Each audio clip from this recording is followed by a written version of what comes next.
दोस्तों, जब कोई आपसे आपकी मेहनत की कमाई मांगता है, तो शर्म उसे आनी चाहिए। लेकिन अक्सर शर्मिंदा आप होते हैं। क्यों? क्योंकि आप इमोशन ब्लैकमेल का शिकार होते हैं। आज इस वीडियो में मैं आपको ऐसे 5 सवाल सिखाऊंगा, जिन्हें अगर आपने ठीक से समझ लिया और जिंदगी में लागू कर लिया, तो यकीन मानिए, कोई भी इंसान आपसे दोबारा पैसा मांगने की हिम्मत नहीं करेगा। और सबसे खास बात, आप उनकी नज़र में बुरे भी नहीं बनेंगे। रिश्तों और पैसों का रिश्ता बहुत खतरनाक होता है। अक्सर कहा जाता है, मुसीबत में अपनों की मदद करनी चाहिए। लेकिन महान रणनीतिकार चाणक्य ने इसे अलग नज़र से देखा था। उनका कहना था, उधार सिर्फ पैसा नहीं खाता, वह रिश्तों को भी अंदर से खोखला कर देता है। अगर आपने कभी किसी दोस्त या रिश्तेदार को पैसा दिया हो और फिर वह अचानक आपकी जिंदगी से गायब हो गया हो, तो यह वीडियो आपके लिए है। आज हम चाणक्य नीति और आधुनिक मनोविज्ञान से एक ऐसा तरीका बनाएंगे जिससे सांप भी मर जाएगा और लाठी भी नहीं टूटेगी। लेकिन उससे पहले आपको समझना होगा कि पैसा मांगने वाले के दिमाग में चलता क्या है। जब कोई आपसे पैसा मांगता है, तो सबसे पहले आपको उसकी बातों में नहीं, उसके सोचने के तरीके में बदलाव लाना होता है। आपको उसे यह एहसास कराना होता है कि आप सिर्फ भावनाओं से नहीं, समझदारी से फैसला लेते हैं। ऐसी स्थिति में ध्यान दीजिए कि सामने वाला सिर्फ अपनी परेशानी नहीं बताए, बल्कि यह भी सोचे कि आगे वह अपनी जिंदगी में क्या बदलेगा।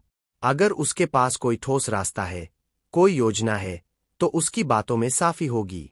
लेकिन अगर उसकी बातें गोल गोल घूमती रहें और हर जवाब बस भावनाओं पर टिका हो, तो समझ जाइए कि वह समाधान नहीं, सहारा ढूंढ रहा है। इसके बाद आपको यह समझना होता है कि वह पैसा वास्तव में किस दिशा में जाएगा। कई बार लोग मजबूरी का नाम लेते हैं, लेकिन असल वजह कुछ और होती है। अगर कारण सच्चा होगा, तो उसकी बातों में घबराहट नहीं, स्पष्टता होगी। लेकिन अगर कहानी बार बार बदले, तो सच्चाई खुद सामने आ जाती है। यहीं पर आपको यह भी देखना होता है कि उसके पास पैसा लौटाने का कोई ठोस रास्ता है या नहीं। क्योंकि तारीख बताना आसान होता है, लेकिन स्रोत बताना मुश्किल। जिसके पास कमाई का साधन है, वह बिना डरे बताएगा कि पैसा कहाँ से आएगा।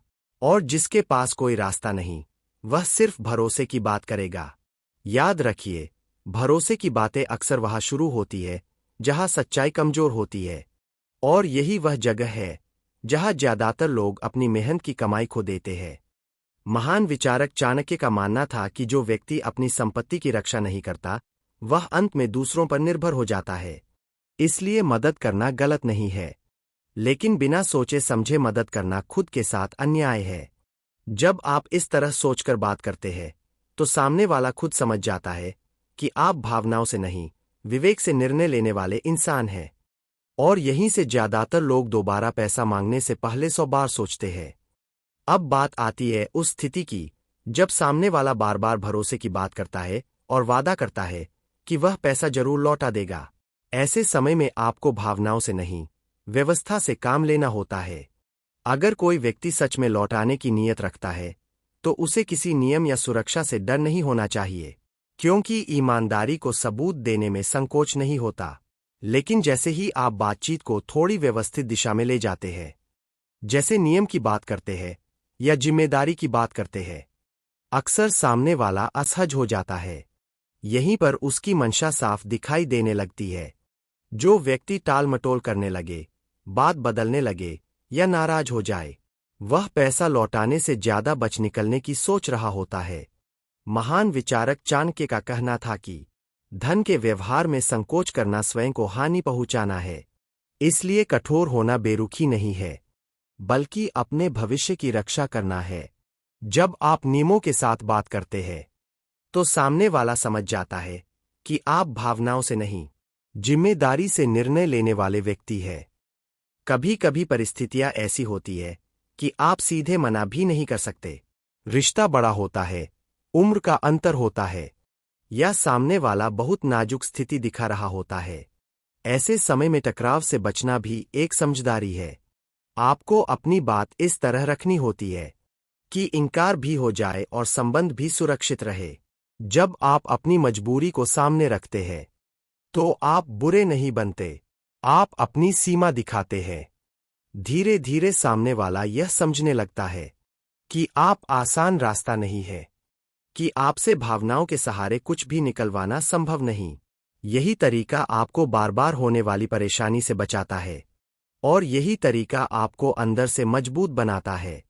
याद रखिए, ना कहना असभ्यता नहीं है, ना कहना आत्मसम्मान है, और आत्मसम्मान ही वह दीवार है जो आपकी मेहनत की कमाई को सुरक्षित रखती है। जब आप इस तरह शांत और स्पष्ट रहते हैं, तो सामने वाला खुद पीछे हट जाता है, बिना झगड़े के, बिना विवाद के।